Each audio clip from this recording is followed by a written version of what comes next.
इंदौर के राजा रघुवंशी और सोनम रघुवंशी का हनीमून ट्रिप उनके लिए सबसे बड़ा नाइटमेयर साबित होगा। ये उन्होंने कभी सपने में भी नहीं सोचा होगा। उन्हें क्या पता था कि ये उनके लिए लास्ट ट्रिप साबित होगा। सोनम और राजा रघुवंशी की हनीमून मिस्ट्री गहराती जा रही है। ऐसी चीजें मिल रही हैं जिनसे गंभीर सवाल खड़े हो रहे हैं। दरअसल ये दोनों 23 मई को लापता हो गए थे, लेकिन इन सब के बीच मामला और ज्यादा पेचीदा तब हो गया जब राजा रघुवंशी की बॉडी खाई में मिली, लेकिन उनकी पत्नी सोनम अभी भी लापता है। पुलिस को सोनम की अब भी तलाश जारी है। इंदौर की सोनम को ढूंढने के लिए अब तक का सबसे बड़ा सर्च ऑपरेशन भी चलाया जा रहा है। 17 सदस्यीय टीम कई दिनों से सोनम का पता लगाने की कोशिश कर रही है, लेकिन सोनम की अभी तक कोई जानकारी हाथ नहीं लग पाई है। मौसम की वजह से 300 फुट ऊंची घाटी के अंतिम 100 फुट तक पहुंचना बेहद मुश्किल हो गया है। अधिकारियों का यह भी कहना है कि भारत में अब तक के सबसे चुनौतीपूर्ण इलाकों में से एक है, जहां पर पहुंच पाना नामुमकिन सा है। लेकिन फिर भी कोशिशें की गई, लेकिन अंतिम 100 फीट तक पहुंचना बेहद मुश्किल हो गया था। एनडीआरएफ ने रेस्क्यू ऑपरेशन को लेकर कई चौंकाने वाले खुलासे भी किए हैं।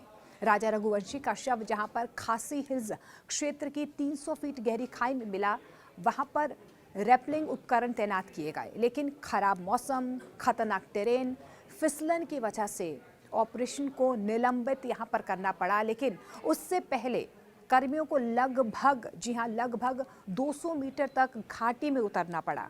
बॉडी मिलने के बाद पुलिस ने ये मान लिया है कि ये पूरा मामला हत्या का है, मगर अभी तक ये पता नहीं लग पाया है कि हत्या किसने की और क्यों की। इस बीच मेघालय में सोनम की तलाश लगातार की जा रही है। टीम को एक दागों वाला रेनकोट भी मिला है। इसे लेकर पुलिस का ये कहना है कि कुछ दाग मिले हैं, लेकिन अभी तक पुष्टि नहीं हो पाई है ये खून के धब्बे हैं या नहीं है। फॉरेंसिक जांच के लिए इसे भेजा जाएगा और उसके बाद पता लगाया जाएगा कि वो जो रेनकोट मिला है, एक तो वो ओवरसाइज्ड है, डबल एक्सेल ये रेनकोट बताया जा रहा है, और उसमें कुछ धब्बे मिले हैं। अब ये खून के धब्बे हैं या नहीं है, ये फॉरेंसिक जांच के बाद ही सामने आएगा। लेकिन उनकी तरफ से ये कहा जा रहा है, जो फुटेज सामने आई है उसके बाद कहीं ना कहीं ये भी दावा नहीं किया जा सकता है कि ये रेनकोट महिला ने पहना था या नहीं पहना था।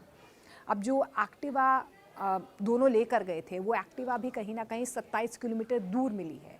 अब वो भी कहीं ना कहीं सवाल खड़े कर रही है कि वो एक्टिवा वहाँ पर कैसे पहुँची और उसके बाद वो दोनों वहाँ से कहाँ गए। इस बीच एक सीसीटीवी फुटेज भी पुलिस के हाथ लगा है। जी हाँ, सोनम और राजा का ये सीसीटीवी फुटेज बताया जा रहा है, जिसमें वे अपने होटल में नज़र भी आ रहे हैं।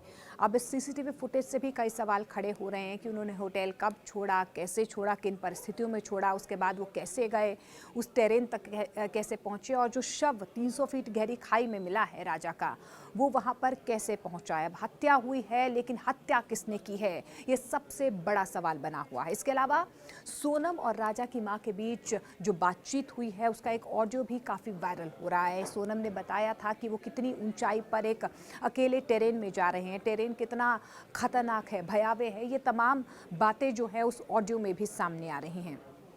इसमें सोनम ने जो कुछ बातचीत की है अपनी मां के साथ, वो बेहद चौंकाने वाली है। लेकिन अब तक जो जानकारी सामने आई है उसके मुताबिक लापता होने से पहले, यानी कि 22 मई को राजा और सोनम एक किराए की स्कूटी पर मावलिया खात गांव पहुंचे थे और स्थानीय गाइड को वहां पर काम पर रखा गया था। गाइड उन्हें नोंगरियात गांव में शिपारा होम स्टे लेकर गया, जिस होम स्टे में वो रहे हैं। उन्होंने रात वहां पर बिताई। अगली सुबह उन्होंने चेकआउट किया और गाइड के बिना मावलखियात गांव वो लौट आए। अब मावलखियात छोड़ने के बाद उनके ठिकाने के बारे में कोई पता नहीं चल पाया। जो सीसीटीवी फुटेज हाथ लगा है उसमें सिर्फ सोनम और राजा होटल में बैठे हुए नजर आ रहे हैं, लेकिन उसके अलावा कहाँ वो गए, कैसे गए, किसके साथ गए, इसके बारे में अभी तक कोई जानकारी नहीं मिल पाई। हालांकि अब दुखद बात तो यही है कि राजा की बॉडी मिल गई है। जब राजा की बॉडी मिली वो भी 2 जून को मिली है। उससे पहले भी व्यापक तौर पर सर्च ऑपरेशन लगातार चलाया जा रहा था, लेकिन इस बीच सबसे बड़ा सवाल यही बना हुआ है, रेनकोट कहाँ से आया, स्कूटी इतनी दूर क्यों खड़ी थी, इतनी नीचे टेरेन में राजा का जो शव है वो कैसे मिला है। अब इस पूरे मामले को लेकर राजनीति भी गर्मा गई है, क्योंकि पूरा देश दहल गया है इस हनीमून मिस्ट्री के बाद से। इस मामले पर मेघालय के मुख्यमंत्री की तरफ से भी एक रिएक्शन सामने आया है। कॉनराड सांगमा का ये बयान है कि ये बहुत ही दुर्भाग्यपूर्ण घटना है और ऐसा कुछ है जो हमने मेघालय में पहले कभी नहीं देखा है। उन्होंने भरोसा दिलाया है कि मामले की तह तक पहुंचा जाएगा। हालांकि राजा रघुवंशी का परिवार इंदौर में ट्रांसपोर्ट के कारोबार से जुड़ा हुआ है। उनकी तरफ से ये दावा किया जा रहा है कि सोनम जो लापता है उसको लेकर कई दावे जो है अब सामने भी आ रहे हैं। उनकी तरफ से इसकी पूरे मामले की सीबीआई जांच की मांग की जा रही है। दरअसल आपको ये भी बता दें कि राजा रघुवंशी का परिवार इंदौर में ट्रांसपोर्ट के कारोबार से जुड़ा हुआ है।